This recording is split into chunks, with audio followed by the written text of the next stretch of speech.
Shalom, selamat pagi jemaat Tuhan. Berjumpa kembali dalam doa pagi online.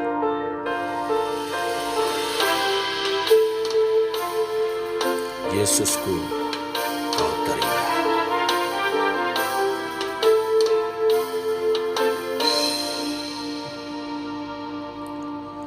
Ku datang dengan syukurku, membawa kerinduanku, Yesus. Ingin ku menyenangkanmu.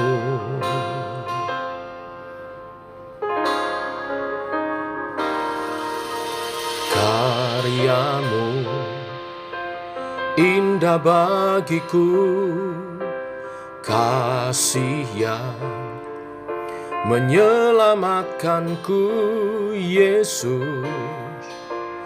Inilah persembahanku.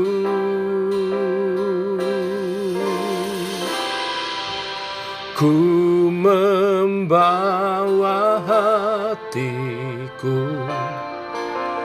hanya Engkau di hidupku, Yesusku, kau terindah.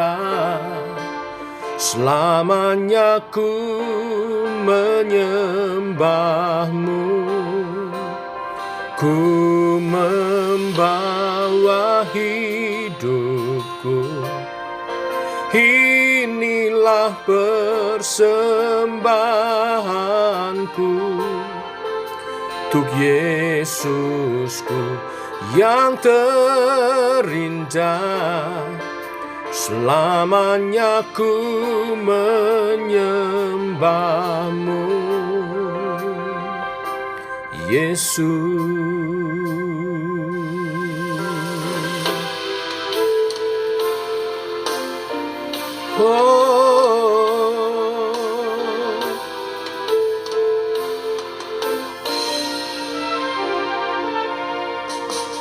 Ku datang dengan syukurku, membawa kerinduanku, Yesus. Ingin ku menyenangkanmu.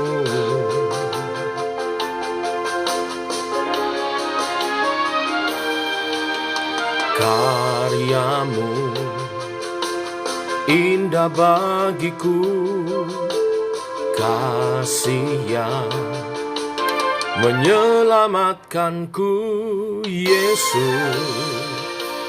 Inilah persembahanku.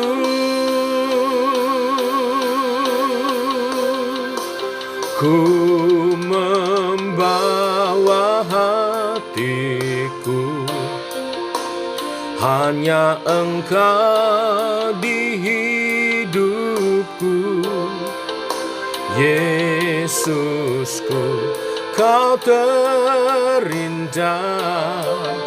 Selamanya ku menyembahmu.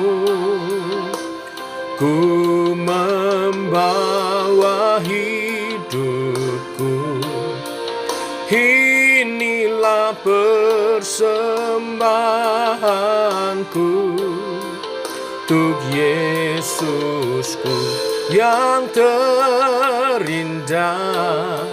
Selamanya ku menyembahmu, Yesus. Bawaku erat di hadirat-Mu,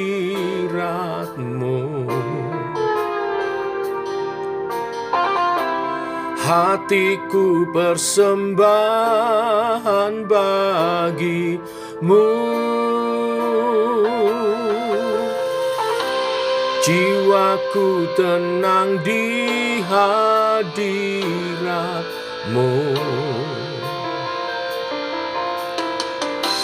Hatiku aman dalam kasih-Mu.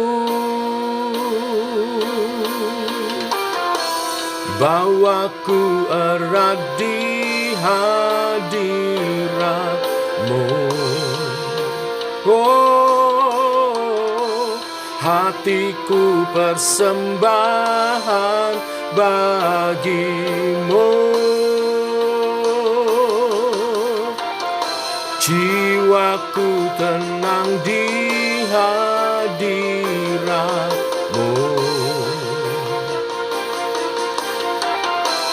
Hatiku aman dalam kasih-Mu.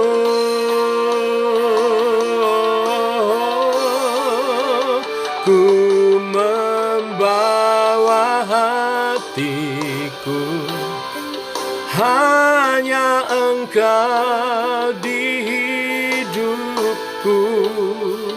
Yesusku, Kau terindah, selamanya ku menyembah-Mu. Ku membawa hidupku, inilah persembahanku untuk Yesusku yang terindah, selamanya ku menyembah-Mu, Yesus.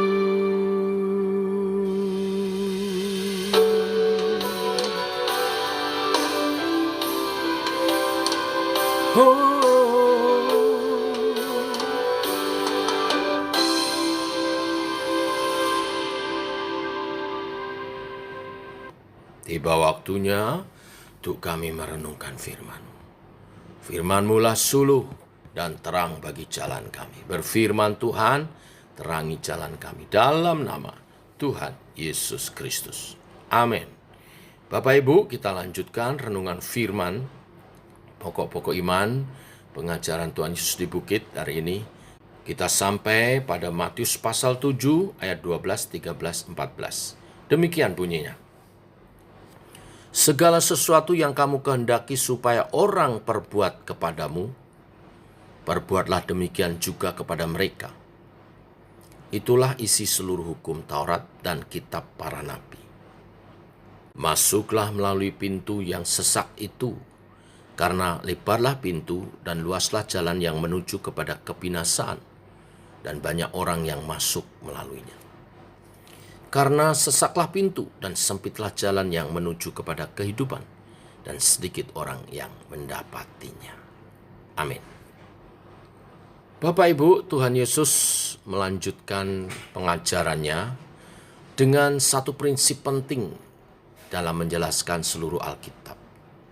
Berangkat dari pengajaran Rabi Hillel yang hidup sekitar tahun 110 sebelum Masehi sampai tahun 10 Masehi, yang mengajarkan jangan lakukan kepada orang lain apa yang engkau tidak ingin mereka lakukan kepadamu. Inilah seluruh Taurat. Ajaran ini menyebar di seluruh Israel pada waktu itu, yang menekankan supaya tidak berbuat jahat kepada orang lain. Sebagaimana 10 perintah Allah mengajarkan, jangan mencuri, jangan berzina, jangan membunuh. Semua memakai kalimat negatif jangan. Tetapi saudara, Tuhan Yesus mengingatkan bahwa mentaati perintah negatif ini barulah sebagian dari ketaatan yang sejati. Kalau boleh dikata, setengah ketaatan sejati. Mengapa? Karena perintah negatif harus dilakukan dengan suatu perintah utama, yaitu kasihilah Tuhan Allahmu dan kasihilah sesamamu manusia. Perintah negatif memberi pengajaran yang sangat kuat tentang apa yang Allah sangat benci. Sedangkan perintah mengasihi memberi pengajaran yang sangat kuat tentang apa yang Allah senangi. Tidak melakukan apa yang Allah benci barulah sebagian dari keseluruhan kehendak Allah. Tuhan Yesus memberi penekanan di sini untuk melakukan apa yang Allah senangi. Itulah sebabnya Tuhan Yesus menekankan kembali keharusan untuk mengasihi orang lain. Tetapi untuk mengasihi orang lain dengan sempurna berarti berinisiatif melakukan apa yang kita inginkan dari orang lain kepada kita. Bila kita mau orang memaafkan kita, maka maafkan orang lain, ampuni kesalahan orang lain. Bila kita ingin diperlakukan dengan baik, maka kita harus memperlakukan orang lain dengan baik. Bila kita mau dihargai, maka kita harus belajar menghargai orang lain. Ini semua tindakan yang aktif, bukan pasif. Ini memang tidak mudah, butuh ketulusan. Oleh sebab itu Tuhan mengajar kita dengan perumpamaan, masuklah melalui pintu yang sesak itu, pintu yang susah itu, karena lebarlah pintu yang luas yang menuju kepada kebinasaan dan banyak orang masuk melaluinya. Bapak Ibu, di zaman Tuhan Yesus, di setiap gerbang kota ada 2 pintu. Pintu yang lebar untuk dilewati para pembesar, para saudagar.